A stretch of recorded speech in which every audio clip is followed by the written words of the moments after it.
Hi, ഞങ്ങൾ സൈലത്തിലെ 2026 NEET aspirants ആണ്. 2018-ലും 2023-ലും Keralam face ചെയ്യേണ്ടിയിരുന്ന ഒരു മഹാമാരി അല്ലെങ്കിൽ നിപ്പയെ ആദ്യം തന്നെ ഐഡന്റിഫൈ ചെയ്ത ഒരു ലെജൻഡറി ഡോക്ടറാണ്. ദാറ്റ് ഇസ് ഡോക്ടർ അനൂപ് കുമാറാണ് നമ്മുടെ ഒപ്പം ഉള്ളത്. Hi doctor.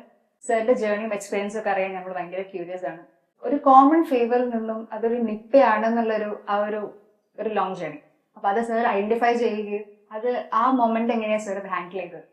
ഞാൻ ക്രിട്ടിക്കൽ കെയർ മെഡിസിനിൽ വർക്ക് ചെയ്യുന്ന ഒരു ഡോക്ടറാണ്. ക്രിട്ടിക്കൽ കെയർ മെഡിസിൻ എന്ന് പറഞ്ഞു കഴിഞ്ഞാൽ നമ്മൾ ഐസിയുയിൽ വരുന്ന ഗുരുതരാവസ്ഥയിലുള്ള രോഗികളെ ചികിത്സിക്കുന്ന ഒരു വിഭാഗമാണ്. അപ്പൊ നമുക്ക് എപ്പോഴും ഇതേപോലെ ഗുരുതരാവസ്ഥയുള്ള രോഗികളാണ് വരാറ്.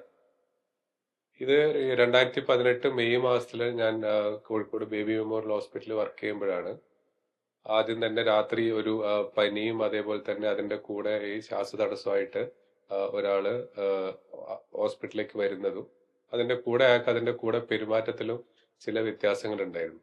അപ്പൊ പനിയും അതിന്റെ കൂടെ തന്നെ നമ്മളെ ബോധ നിലവാരത്തിന് വ്യതിയാനവും വരുമ്പോഴാണ് നമ്മൾ അതിനെ എൻസെഫലൈറ്റിസ് എന്ന് പറയാം, AES എന്ന് പറയും നമ്മളെ ഭാഷയിൽ, അക്യൂട്ട് എൻസെഫലൈറ്റിക് സിൻഡ്രോം എന്ന് പറയും.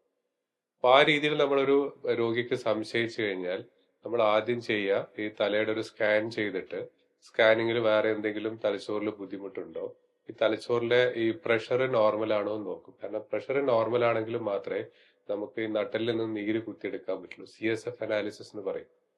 പ്രഷർ കൂടുതലാണെങ്കിൽ നമുക്ക് CSF അനാലിസിസ് ചെയ്യാൻ പറ്റില്ല. അപ്പൊ അതിന്റെ ഭാഗമായിട്ട് ഇവരെ ആദ്യം CT എടുത്തു. CT എടുത്തിട്ട് തലച്ചോറിലെ പ്രഷർ കൂടുതലായിരുന്നു, അതുകൊണ്ട് തന്നെ നമുക്ക് അന്ന് CSF ചെയ്യാൻ പറ്റിയില്ല. പിന്നീട് അവർ ICUലേക്ക് മാറ്റി. ICUലേക്ക് മാറ്റി പിന്നെ കാലത്ത് ഞാൻ വരുമ്പോഴാണ് നമ്മൾ കൂടുതൽ ഡോക്ടർമാർ കാണുന്നതും ഡിസ്കഷനിൽ ഇടപെടുകയും ചെയ്യുന്നത്. എന്റെ വീട് ഉള്ളിയേരി അടുത്താണ് വീടുള്ളത്. ഇവരെ വീട് പേരാമ്പ്രയ്ക്ക് അടുത്താണ്. ഇവരെ ഫാമിലിയിലുള്ള തന്നെ ഒരാള് എന്റെ കൂടെ, ഞാൻ മുമ്പ് ഈ കോഴ്സ് കഴിഞ്ഞിട്ട് ആദ്യം മിംസിലായിരുന്നു വർക്ക് ചെയ്തത്, ഇവിടെ തന്നെ വർക്ക് ചെയ്തത്. അപ്പൊ ആ സമയത്ത് എന്റെ കൂടെ വർക്ക് ചെയ്ത ഒരു മെയിൽ നേഴ്സിന്റെ കസിനാണ് ഇദ്ദേഹം. അപ്പൊ ആ രീതിയിലാണ് അവർ എന്റെ അടുത്തേക്ക് വരുന്നത്. അതുകൊണ്ടാണ് എനിക്ക് അവരെ നാട്ടുകാരെന്നുള്ള രീതിയിൽ കുറച്ചും കൂടെ ഒരു റാപ്പോ നല്ല രീതിയിൽ ഉണ്ടായിരുന്നു.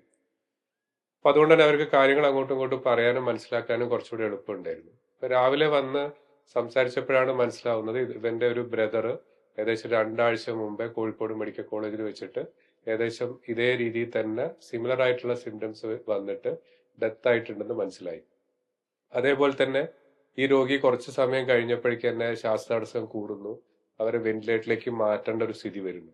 അപ്പൊ വെന്റിലേറ്ററിലേക്ക് മാറ്റി കഴിയുമ്പോൾ നമ്മൾ സാധാരണ ഈ എൻസെഫലൈറ്റിസും അവർക്ക് ഇതേ രീതിയിൽ ബോധത്തിൽ വ്യത്യാസം വരെയും വെന്റിലേറ്ററിലേക്ക് മാറ്റാന്നൊക്കെ വരുന്നത് നമ്മളെ സംബന്ധിച്ചിടത്തോളം അത് അത്ര അപൂർവമായിട്ട് കാണുന്നതല്ല. ക്രിട്ടിക്കൽ കെയറിൽ വർക്ക് ചെയ്യുന്ന ഡോക്ടർമാർ സ്ഥിരമായിട്ട് കാണുന്ന ഒരു സിറ്റുവേഷനാണ്, അല്ലെങ്കിൽ ന്യൂറോളജിയിലെ വിഭാഗത്തിലെ ഡോക്ടർമാർ കാണുന്ന ഒരു സിറ്റുവേഷനാണ്. പക്ഷെ നമ്മൾ അതിനെ വെന്റിലേറ്ററിലേക്ക് മാറ്റിയ ശേഷവും അതിനോട് അനുബന്ധിച്ച് നമ്മൾ കണ്ട പല കാര്യങ്ങൾ അല്ലെങ്കിൽ രോഗിയിൽ നമ്മൾ ഒബ്സർവ് ചെയ്യുന്ന സമയത്ത് നമ്മൾ ഏതൊരു രോഗി ICUവിൽ ക്രിട്ടിക്കലായിട്ട് വരുമ്പോഴും കൃത്യമായ ഒരു ഡയഗ്നോസ് ഇല്ലെങ്കിൽ നമ്മൾ ഡയഗ്നോസിലേക്ക് എത്തുന്നത് 2-3 കാര്യങ്ങളിലൂടെയാണ്. ആദ്യം അതിന്റെ ഹിസ്റ്ററി, ഏത് രീതിയിലൊക്കെയാണ് രോഗങ്ങൾ വന്നത്. രണ്ടാമത് നമ്മൾ രോഗിയെ പരിശോധിക്കുമ്പോഴും രോഗിയെ നിരീക്ഷിക്കുമ്പോഴും കാണുന്ന ചില വ്യത്യാസങ്ങൾ. ഇതിനൊക്കെ അടിസ്ഥാനപ്പെടുത്തിയിട്ടാണ് നമ്മൾ കൂടുതൽ ടെസ്റ്റ് നടത്തുന്നതും. ഇതെല്ലാം കൂടെ ഒരുമിച്ച് ഒരു കമ്പൈൻ ചെയ്തിട്ടാണ് നമ്മളൊരു ഡയഗ്നോസിലേക്ക് എത്തുക. ഏതൊരു ഡോക്ടറും അങ്ങനെ തന്നെയാണ് എത്തുക. അപ്പൊ ഇവരത് നമ്മൾ ഈ വെന്റിലേറ്ററിലേക്കൊക്കെ മാറ്റി കഴിയുമ്പോൾ സാധാരണ ആൾക്കാരെ BP ഒക്കെ കുറയാണ് ചെയ്യുക.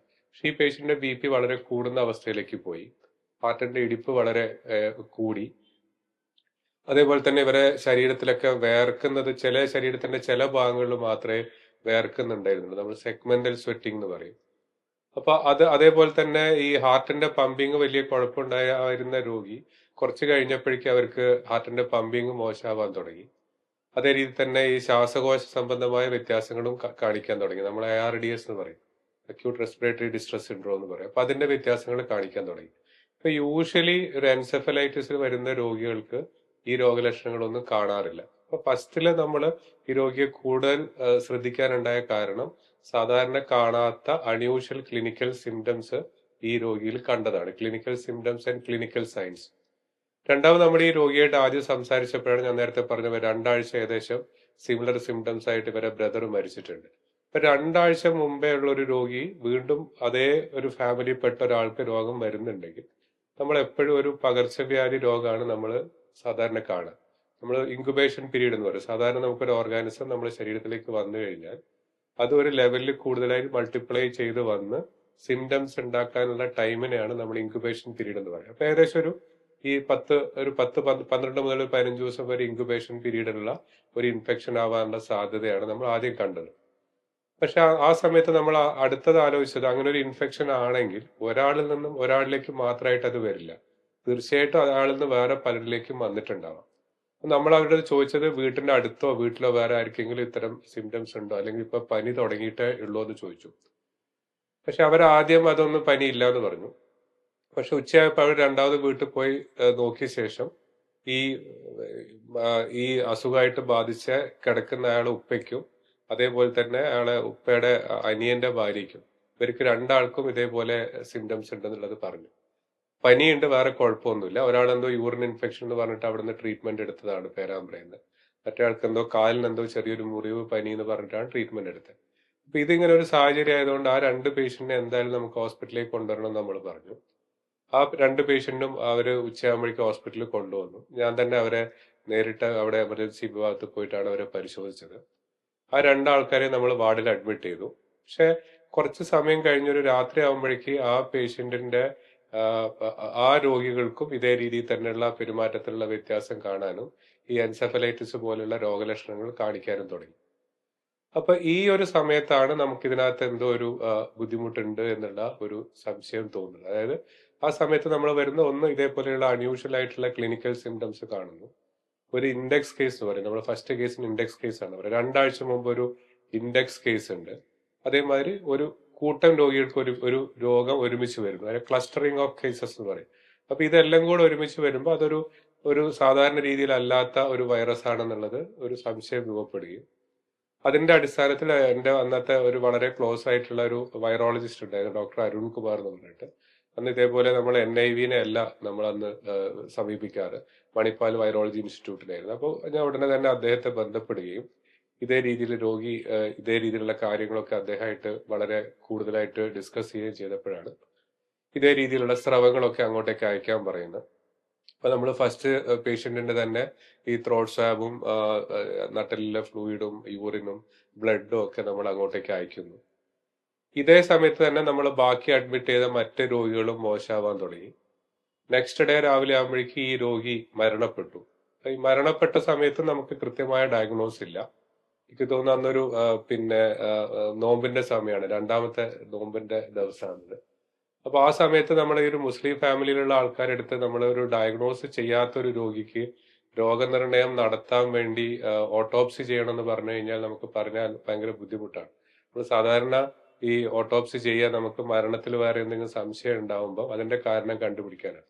മെഡിക്കൽ ഓട്ടോപ്സി എന്ന് പറയുന്നത് നമ്മൾ പുറത്തെ രാജ്യങ്ങളിലൊക്കെ സ്ഥിരമായിട്ട് ചെയ്യുന്നതാണ്. നമുക്കൊരു രോഗിയെ ചികിത്സിച്ചു, കൃത്യമായ രോഗനിർണയം നടക്കുന്നില്ലെങ്കിൽ മരണാനന്തരമെങ്കിലും അത് ഏത് രോഗമാണെന്ന് കണ്ടുപിടിക്കാൻ വേണ്ടിയിട്ട് ചെയ്യുന്നതാണ് നമ്മൾ മെഡിക്കൽ ഓട്ടോപ്സി എന്ന് പറയുന്നത്.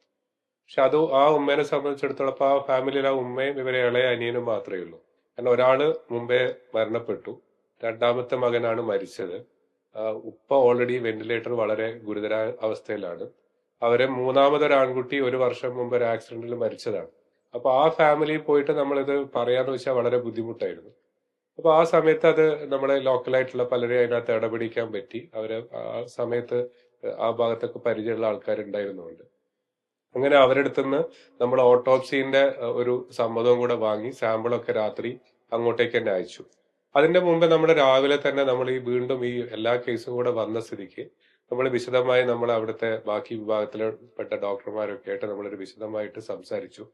ഈ രോഗിയായിട്ട് തന്നെ കൂടുതൽ അടുത്ത് സംസാരിച്ചു. അപ്പോഴാണ് ഇവരവിടെ ഒരു എക്കോ ടൂറിസ്റ്റ് സെന്റർ ഉണ്ട് അവിടെ പേരാമ്പ്ര ഭാഗത്ത്, ജാനകിക്കാട് എന്ന് പറയും. അപ്പൊ അതിന്റെ അടുത്താണ് ഇവര് ഒരു പുതിയ സ്ഥലം വാങ്ങിയിട്ടുണ്ടെന്നും അവിടുന്ന് ഇതേപോലെ മാങ്ങ പറിച്ചിട്ട് എന്തോ നിലത്ത് വീണതൊക്കെ എടുത്ത് കഴിച്ചിട്ടുണ്ടെന്നും അത് ഇതേപോലെ വവ്വാലുകൾ കൂടുതലുള്ള സ്ഥലമാണെന്നുള്ളത് മനസ്സിലായിരുന്നു. അപ്പൊ ഈ പോയിന്റ് എല്ലാം കൂടെ വെച്ചപ്പോഴാണ് നമ്മൾ ഇതേ രീതിയിലുള്ള സാധാരണ അല്ലാത്ത ലക്ഷണം. അപ്പൊ അതിന്റെ ഒരു ഡീറ്റെയിൽ ആയിട്ടുള്ള ഡിസ്കഷൻ നടക്കുമ്പോഴാണ് ഇത് നിപ്പ എന്ന ഒരു രോഗത്തിന്റെ സാധ്യത കൂടെ വരുന്നത്. അതിന്റെ മുമ്പേ നമ്മൾ സാമ്പിളൊക്കെ അയക്കുന്ന സമയത്ത് ഇതൊരു അപൂർവ വൈറസ് ആണെന്നുള്ള ഒരു സംശയം മാത്രമേ ഉണ്ടായിരുന്നുള്ളൂ. അപ്പൊ ഇങ്ങനെ ഒരു സംശയം വന്നപ്പോൾ നമ്മൾ ഉടനെ മണിപ്പാൽ വൈറോളജി ഇൻസ്റ്റിറ്റ്യൂട്ടായിട്ട് ബന്ധപ്പെടുകയും ഇതേ രീതിയിലുള്ള ഈ ചില സംശയങ്ങളും കൂടെ നമുക്കുണ്ട് എന്നുള്ളത് അവരെ അറിയിക്കുകയും ചെയ്തു. അന്ന് രാത്രി തന്നെയാണ് നമ്മൾ ഇതേ രീതിയിൽ തന്നെ അവിടെ നിന്ന് മണിപ്പാൽ വൈറോളജി നമുക്ക് കൺഫർമേഷൻ വരുന്നത്.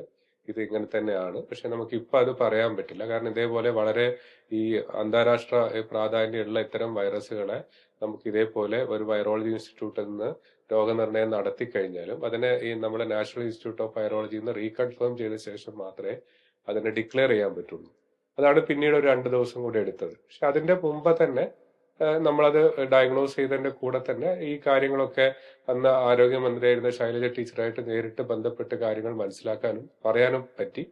ടീച്ചർ നെക്സ്റ്റ് ഡേ മോർണിംഗ് തന്നെ നമ്മളെ കോഴിക്കോടേക്ക് വരികയും അതിനുശേഷം പിന്നെ നിങ്ങൾ എല്ലാവരും കണ്ടതാണ്. അതൊരു വലിയ ഹിസ്റ്ററി ആയിരുന്നു. കോഴിക്കോടായാലും കേരളത്തിലായാലും ഒക്കെ തന്നെ ലോകത്ത് പല സ്ഥലത്ത് നിപ്പ വന്നിട്ടുണ്ടെങ്കിലും മാസങ്ങൾക്ക് ശേഷമാണ് രോഗനിർണയം നടത്തിയത്. അപ്പൊ ആദ്യമായിട്ടാണ് ഒരു സ്ഥലത്ത് രോഗി വന്ന് 48 മണിക്കൂറിന് മുമ്പേ ഉള്ളിൽ തന്നെ കൃത്യമായി രോഗനിർണയം നടത്താൻ സാധിച്ചത്. ആ രോഗനിർണയം നടത്തിയ ശേഷം അന്നത്തെ ആരോഗ്യ വകുപ്പും ഗവൺമെന്റും അതേപോലെ തന്നെ ഈ നമ്മുടെ കോഴിക്കോട്ടെ നാട്ടുകാരും എല്ലാവരും കൂടെ ഒരുമിച്ച് സഹകരിച്ചുകൊണ്ടാണ് പിന്നെ രോഗനിയന്ത്രണത്തിനുള്ള കാര്യങ്ങൾ വളരെ പെട്ടെന്ന് നടത്താൻ സാധിച്ചത്. ഇവരുമായിട്ടുള്ള സമ്പർക്ക പട്ടിക ഉണ്ടാക്കാനും അതിനകത്ത് ആർക്കൊക്കെ രോഗലക്ഷണങ്ങൾ ഉണ്ടായിട്ടുണ്ട്, മുമ്പ് വന്നിട്ടുണ്ടെന്നൊക്കെ മനസ്സിലാക്കാൻ സാധിച്ചത്. ഉടനടി തന്നെ നമ്മൾ മെഡിക്കൽ കോളേജിൽ അതിനുള്ള സെന്റർ തുടങ്ങാൻ പറ്റി. വീണ്ടും 2 രോഗികളും കൂടെ നമ്മുടെ ബേബി മെമ്മോറിയൽ തന്നെ വന്നു. ഒരു രോഗി അന്ന് കോഴിക്കോട് മിംസിൽ വന്നു. അപ്പൊ അതൊക്കെ പെട്ടെന്ന് തന്നെ രോഗനിർണയം നടത്താൻ പറ്റി. അതിനകത്ത് ഒരു നേഴ്സ് മരിച്ചു, ഒരു ലീന സിസ്റ്റർ എന്ന് പറഞ്ഞ ഒരാള് മരിച്ചു. 2 പേര് രക്ഷപ്പെട്ടു. ഒരു നഴ്സിംഗ് സ്റ്റുഡന്റും അതേപോലെ തന്നെ മലപ്പുറത്ത് നിന്ന് വന്ന വേറൊരാളും. അവർ 2 ആളെ രക്ഷപ്പെടുത്താൻ പറ്റി. ഏകദേശം അന്ന് കണക്കാക്കിയത് രോഗനിർണയം കൃത്യമായി നടന്നത് 18 പേരിലാണ്. ഒരാള് മുമ്പേ മരിച്ചു. അങ്ങനെ 19 പേര്. അതിൽ 2 പേര് രക്ഷപ്പെട്ടു, ബാക്കി 17 പേര് മരിച്ചു. പക്ഷെ ഇവരെ സമ്പർക്ക പട്ടികയിലുള്ള ഏകദേശം സമാന രോഗലക്ഷണങ്ങളായി മറ്റ് 3 പേരും കൂടെ മരിച്ചിരുന്നു. അതുകൊണ്ടാണ് അത് 21 കേസ് ഉണ്ട്, അതിനകത്ത് 2 പേര് രക്ഷപ്പെട്ടു എന്നുള്ള രീതിയിൽ പറയുന്നത്. അപ്പൊ പിന്നീട് അത് അറിയാം, കോഴിക്കോടൊക്കെ അത് കംപ്ലീറ്റ് അടഞ്ഞു കിടക്കുന്ന ഒരു അവസ്ഥയിലേക്ക് പോയി. ആകെ കാരണം വരുന്ന എല്ലാ രോഗികളും മരിക്കുന്നു. അന്ന് ക്വാറന്റൈൻ ഒന്നും ഇത്ര വലിയ സ്ട്രിക്റ്റ് ആയിട്ട് ചെയ്യാൻ തുടങ്ങിയിട്ടില്ല. കാരണം നമ്മളടക്കമുള്ള എനിക്ക് തോന്നുന്നു ICUലെ ഒരുമാതിരി പ്രധാന ഡോക്ടർമാരും നമ്മളെ ലാബിലെ സ്റ്റാഫ്, നഴ്സിംഗ് സ്റ്റാഫ്, അങ്ങനെ എല്ലാം കൂടെ ഏകദേശം ഒരു 56 പേര് അന്ന് ബേബി മെമ്മോറിയൽ ഹോസ്പിറ്റലിൽ തന്നെ എക്സ്പോസ്ഡ് ആയിരുന്നു ഇവരുമായിട്ടുള്ള. അപ്പൊ നമുക്കൊക്കെ രോഗം വരാനുള്ള സാധ്യത അന്ന് ഉണ്ടായിരുന്നു.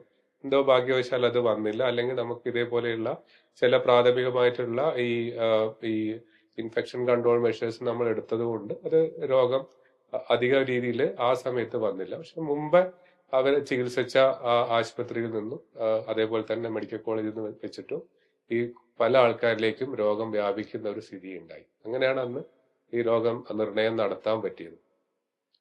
പക്ഷെ അത് കഴിഞ്ഞ ശേഷം പിന്നീട് 2019 വീണ്ടും ഒരു കേസ് കൊച്ചിയിൽ വന്നു. അതും നമുക്ക് അവിടുന്ന് പെട്ടെന്ന് തന്നെ കണ്ടുപിടിക്കാൻ പറ്റി. പിന്നീട് വീണ്ടും 21 തോന്നുന്നു, കോവിഡിന്റെ സമയത്താണ് ഒരു കേസ് അന്ന് മിംസിൽ വരുന്നത്. ഞാൻ ആ സമയത്ത് ബേബിയിലാണ്. പിന്നീട് ഞാൻ അതൊക്കെ കഴിഞ്ഞ് 23 ഞാൻ തിരിച്ച് മിംസിൽ ജോയിൻ ചെയ്ത സമയത്താണ് ഏകദേശം ആ പേരാമ്പ്ര ഭാഗത്ത് തന്നെയുള്ള മറ്റൊരു ഫാമിലി വീണ്ടും ഇതേ രീതിയിലുള്ള രോഗലക്ഷണങ്ങളായിട്ട് വരുന്നതും വീണ്ടും നമുക്ക് തന്നെ അത് ഡയഗ്നോസ് ചെയ്യാൻ പറ്റുന്ന രീതിയിലേക്കുള്ള ഒരു സിറ്റുവേഷൻ വന്നത്. അത് കഴിഞ്ഞ് അതിന്റെ അടുത്ത വർഷം ഇതേപോലെ തന്നെ ഈ മൗലാന പെരിന്തൽമണ്ണയുള്ള ഒരു കുട്ടി ഇങ്ങോട്ടേക്ക് വന്നു. അതും നമുക്ക് ആ രോഗലക്ഷണങ്ങളും കാര്യങ്ങളും അതിന്റെ റിപ്പോർട്ട് കണ്ടപ്പോൾ തന്നെ നമുക്ക് ഏകദേശം സംശയം തോന്നി. അതും ആ രീതിയിൽ ഡയഗ്നോസ് ചെയ്യാൻ പറ്റി. അങ്ങനെയാണ് അതിന്റെ ഡയഗ്നോസ് വന്നത്.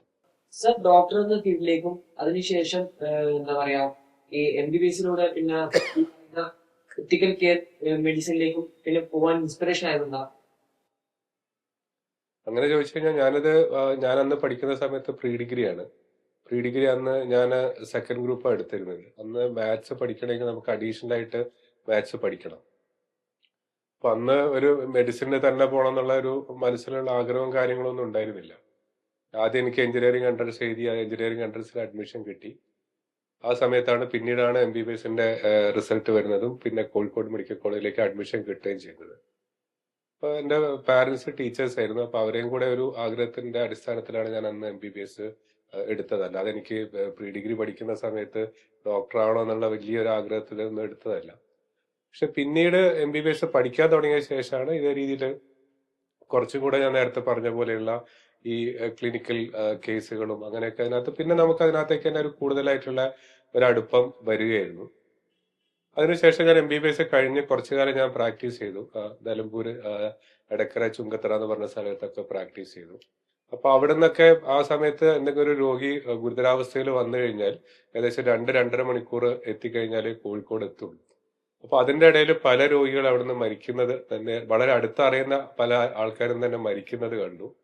അവിടെ തന്നെ നമുക്ക് ഈ പറഞ്ഞ രീതിയിൽ തന്നെ ഷിഫ്റ്റ് ചെയ്തിട്ട് പല രോഗികളെയും കൂടെ ഈ മഞ്ചേരിക്കും ഇവിടേക്കൊക്കെ വരേണ്ട ആവശ്യം വന്നു. അപ്പൊ ആ സമയത്താണ് ഇതേ രീതിയിലുള്ള ക്രിട്ടിക്കൽ കെയർ മെഡിസിൻ എന്നുള്ള ഒരു ഈ ICUലെ രോഗികളെ, ഗുരുതരാവസ്ഥയുള്ള രോഗികളെ ചികിത്സിക്കുന്നതിനുള്ള ഒരു ഇൻട്രസ്റ്റ് ഡെവലപ്പ് ചെയ്യുന്നത്. അപ്പൊ അതിനുശേഷം ഞാൻ അതിന് വീണ്ടും എൻട്രൻസ് PG പഠിച്ചിട്ടാണ് മണിപ്പാലിൽ പിന്നെ എൻട്രൻസിന് അഡ്മിഷൻ MD കിട്ടുന്നതും. MD കിട്ടിക്കഴിഞ്ഞ ശേഷമാണ് അന്ന് എന്നെ MBBS കോഴിക്കോട് പഠിക്കുന്ന സമയത്ത് നമ്മൾ മെഡിസിന്റെ പ്രൊഫസർ ഉണ്ടായിരുന്നു, ഡോക്ടർ PC ഈശോ എന്ന് പറയും സാറ്. പിന്നെ അവസാനം ഇവിടെ കഴിഞ്ഞ വർഷം ഇവിടെ നമ്മളെ ചികിത്സയിൽ തന്നെ ഇരിക്കുന്നപ്പോഴാണ് അദ്ദേഹം മരണപ്പെട്ടത്. പ്രായാധിക്യമായി കൊണ്ടുള്ള അസുഖം കൊണ്ടാണ്. അപ്പൊ അദ്ദേഹമാണ് നമ്മൾ അന്ന് ക്ലിനിക്കൽ മെഡിസിനിലുള്ള അതിന്റെ ഇമ്പോർട്ടൻസും എങ്ങനെയൊക്കെയാണ് ഇതേപോലെ ഒരു അസുഖം വരുമ്പോൾ ഡയഗ്നോസ് ചെയ്യുക, അതല്ലെങ്കിൽ ഒരു അപൂർവ രോഗം വരുമ്പോൾ അതിനകത്ത് ഡയഗ്നോസ് ചെയ്യുന്നതിനകത്തുള്ള ഒരു ത്രില്ല്, അല്ലെങ്കിൽ ഒരു ഡിറ്റക്റ്റീവ് എങ്ങനെയാണോ ഒരു കേസ് കണ്ടുപിടിക്കുന്നത്, അതേ രീതിയിൽ തന്നെ ഒരു മെഡിസിന്റെ കേസ് വരുമ്പോൾ അതിനെങ്ങനെയാണ് നമുക്ക് അതിന്റെ ഡയഗ്നോസിലേക്ക് എത്തുന്നത് എന്നൊക്കെ ഉള്ളത് നമുക്ക് അന്നത്തെ MBBS സ്റ്റുഡൻസിനും PG സ്റ്റുഡൻസിനും ഒക്കെ സാർ ഒരു വലിയ ഇൻസ്പിറേഷൻ ആയിരുന്നു. അപ്പൊ സാറിന് ഞാൻ ഇതേപോലെ പഠിക്കുന്ന കാലത്തും പിന്നീടൊക്കെ വളരെ അടുത്ത് കോണ്ടാക്ട് ചെയ്യുന്നുണ്ടായിരുന്നു. അപ്പൊ സാറാണ് പറഞ്ഞത് ഇതേപോലെ MD പഠിക്കുന്ന സമയത്ത് ഇതേപോലെ മെഡിക്കൽ കോളേജിലൊക്കെ നമ്മൾ മുമ്പേ ചികിത്സയൊന്നുമില്ല, രക്ഷപ്പെടില്ല എന്ന് പറഞ്ഞ പല രോഗികളും പിന്നീട് സാർ അവിടുന്ന് റിട്ടയർ ചെയ്ത് ഇവിടെ മിംസിൽ വന്ന സമയത്ത് ഈ ക്രിട്ടിക്കൽ കെയറിന്ന് പലരും രക്ഷപ്പെടുന്നത് കണ്ടു, ഇതേപോലെ പല ICU സെറ്റിങ്സിലൂടെ. അപ്പൊ അതൊരു നല്ല സ്പെഷ്യാലിറ്റിയാണ്. അപ്പൊ നീ അതുകൊണ്ട് എന്തായാലും അത് എടുക്കണം എന്നുള്ള ഉപദേശം സാറാണ് തന്നത്. അതുകൊണ്ട് തന്നെ ഞാൻ MD കഴിഞ്ഞ ഉടനെ തന്നെ ഈ ക്രിട്ടിക്കൽ കെയറിലെ അന്ന് ഫെലോഷിപ്പ് ആണുള്ളത്. ഇപ്പോഴതിന് DM-ഉം DRNB ഒക്കെ തുടങ്ങി. അന്ന് ഫെലോഷിപ്പേ ഉള്ളൂ. അപ്പൊ ഞാൻ അന്ന് ഫെലോഷിപ്പിൽ ജോയിൻ ചെയ്തു. പിന്നീട് ഫെലോഷിപ്പ് കഴിഞ്ഞ പാട് തന്നെയാണ് ഞാനിന്ന് കോഴിക്കോട് മിംസില് തിരിച്ചു വരുന്നത്. എനിക്ക് 2010 ഞാൻ ഇവിടെ തിരിച്ചു വരുന്നത്. 13 വരെ ഞാൻ പിന്നെ ഇവിടെ 3 വർഷം ഇവിടെ വർക്ക് ചെയ്തു. പിന്നീട് ബേബി മെമ്മോറിയൽ ഹോസ്പിറ്റലിലേക്ക് മാറി. അവിടെ 10 വർഷം വർക്ക് ചെയ്തു. അപ്പൊ ആ 10 വർഷം വർക്ക് ചെയ്തപ്പോൾ എനിക്ക് തോന്നുന്നു ആദ്യമായിട്ടാണ് അന്ന് നമ്മളെ നോർത്ത് കേരളയിൽ ഒരു ക്ലോസ്ഡ് ICU എന്നുള്ള ഒരു കൺസെപ്റ്റ് വരുന്നത്. ക്ലോസ്ഡ് ICU എന്ന് പറഞ്ഞു കഴിഞ്ഞാൽ നമ്മളൊരു ICUവിൽ സാധാരണ രീതിയിൽ പേഷ്യൻസ് വരുമ്പോൾ ഇപ്പൊ ഏത് വിഭാഗത്തിൽപ്പെട്ട ഡോക്ടറാണോ ആ ഡോക്ടറുടെ തന്നെയാണ് ചികിത്സിക്കുക. അതിന്റെ കൂടെ ICUവിലുള്ള കാര്യങ്ങൾ ICUവിലെ ഡോക്ടർമാരും കൂടെ കമ്പൈൻഡ് ആയിട്ട് ട്രീറ്റ് ചെയ്യും. ക്ലോസ്ഡ് ICU എന്ന് പറഞ്ഞു കഴിഞ്ഞാൽ ഏത് രോഗി വന്നു കഴിഞ്ഞാലും അത് ക്രിട്ടിക്കൽ കെയർ ഫിസിഷ്യൻ അല്ലെങ്കിൽ ഇന്റൻസിവിസ്റ്റ് എന്നാണ് പറയാ, അവരെ അണ്ടറിലേക്ക് ട്രാൻസ്ഫർ ചെയ്യും. അവരാണ് ബാക്കി എല്ലാ കാര്യങ്ങളും നോക്കുക. അപ്പൊ അതേ രീതിയിലുള്ള ഒരു ICU നമുക്ക് അവിടെ ബേബിയിൽ അന്ന് തുടങ്ങാൻ പറ്റി. നല്ല രീതിയിൽ അത് ഒരു എസ്റ്റാബ്ലിഷ് ചെയ്യാനും പബ്ലിക്കിന്റെ ഇടയിലൊക്കെ നല്ലൊരു ആക്സെപ്റ്റൻസും ഉണ്ടാക്കാൻ പറ്റി. ഒരു 10 വർഷം അവിടെ വർക്ക് ചെയ്ത ശേഷമാണ് ഞാനിപ്പോ തിരിച്ച് ഇങ്ങോട്ടേക്ക് മിംസിലേക്ക് വന്നത്. ഇപ്പം കോഴിക്കോട് മിംസിൽ ഞാനിപ്പം 3 വർഷമായിട്ട് വർക്ക് ചെയ്യാം. അപ്പം ഈ ക്രിട്ടിക്കൽ കെയറിലാവുമ്പോ തന്നെ ഒരുപാട് ആൾക്കാർ മരിക്കുന്നതൊക്കെ കണ്ടിട്ടുണ്ടാവില്ലേ? അപ്പോ സാറ് ആദ്യമായിട്ട് ഈ മേഖലയിലേക്ക് വന്നപ്പോ അതിനെ ഫേസ് ചെയ്യാനുള്ള ഒരു മെന്റൽ സ്ട്രെങ്ത് എങ്ങനെ കിട്ടിയത്? ഒരു മരണം ഒരു ഡോക്ടർ ആവുമ്പോ എന്തായാലും കാണും. അത് നമ്മളിപ്പോ ഞാൻ പറഞ്ഞ കോഴിക്കോട് മെഡിക്കൽ കോളേജിലാണ് പഠിച്ചത്.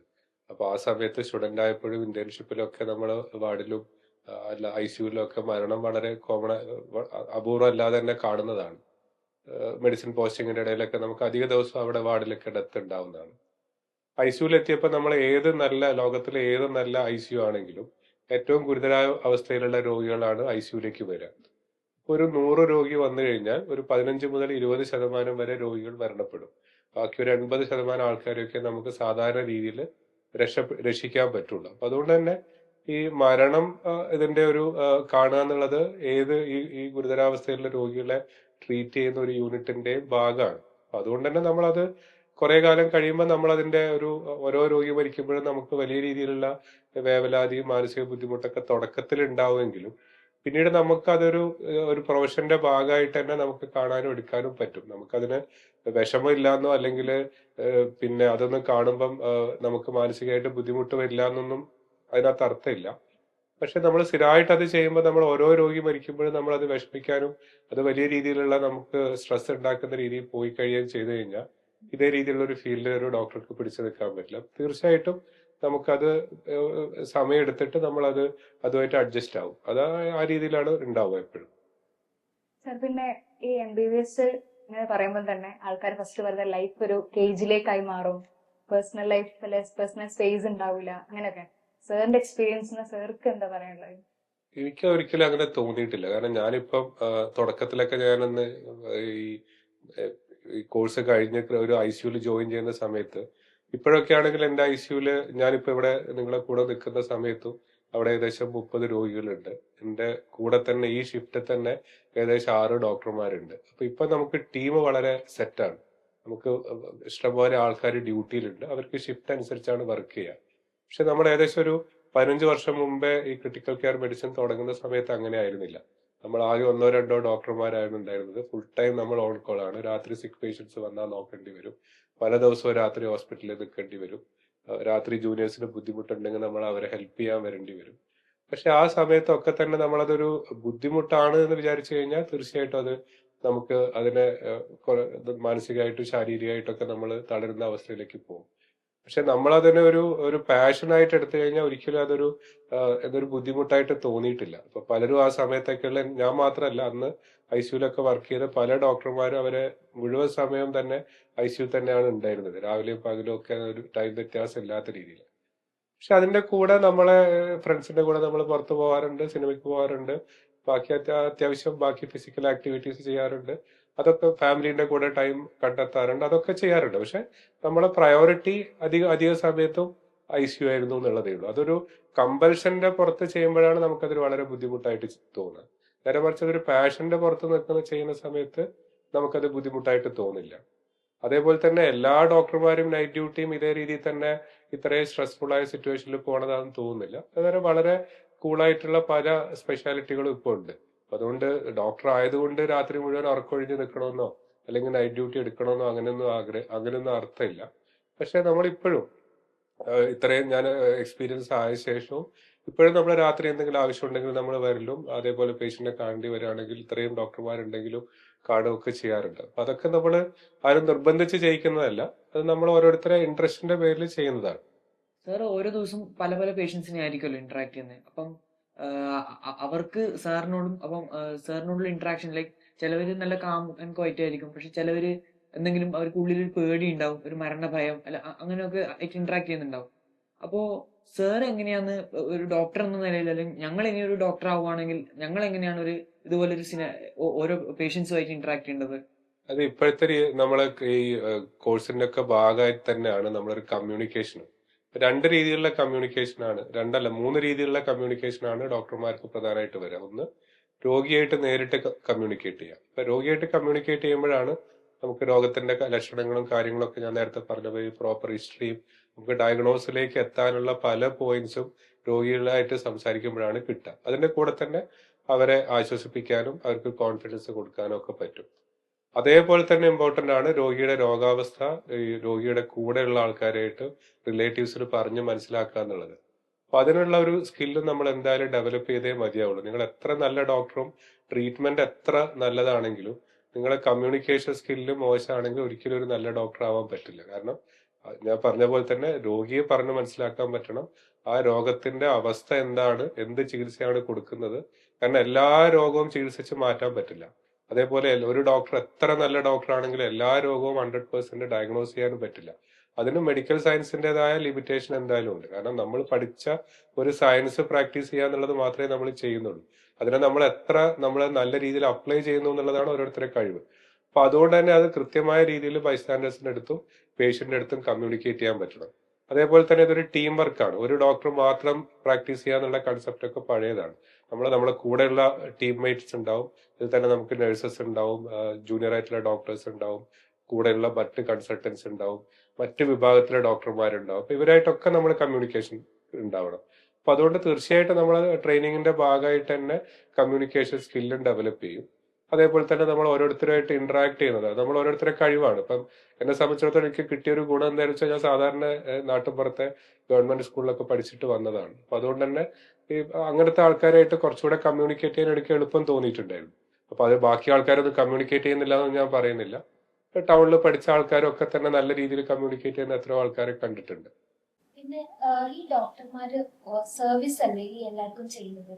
പക്ഷെ ആരെങ്കിലും ഒന്ന് മരിച്ചു പോകുമ്പോൾ അത് മെഡിക്കൽ നെഗ്ലിജൻസ് ആണെന്നൊക്കെ പറഞ്ഞിട്ട് ന്യൂസും കേസൊക്കെ പോകുന്നതിനെ കുറിച്ച് അതാണ് പറയുന്നത്. അതൊരു പരിധി വരെ നമ്മുടെ കമ്മ്യൂണിക്കേഷനിൽ വരുന്ന വ്യത്യാസമാണ്. പക്ഷെ ചില ഇതിൽ നമ്മൾ എത്ര നല്ല രീതിയിൽ കമ്മ്യൂണിക്കേറ്റ് ചെയ്ത് കഴിഞ്ഞാലും ഇതേ രീതിയിലുള്ള കൺഫ്യൂഷൻസ് വരാം. പ്രത്യേകിച്ച് പബ്ലിക് ചില സമയത്ത് ഏത് രീതിയിലാണ് റിയാക്ട് ചെയ്യുക എന്നുള്ളത് പറയാൻ പറ്റില്ല. അപ്പൊ അങ്ങനത്തെ ഒരു സിറ്റുവേഷൻ വരുമ്പോഴും അതിനെ നമ്മൾ എങ്ങനെ ഫേസ് ചെയ്യാൻ പറ്റും എന്നുള്ളത് തീർച്ചയായിട്ടും നമ്മൾ പഠിക്കേണ്ടതാണ്.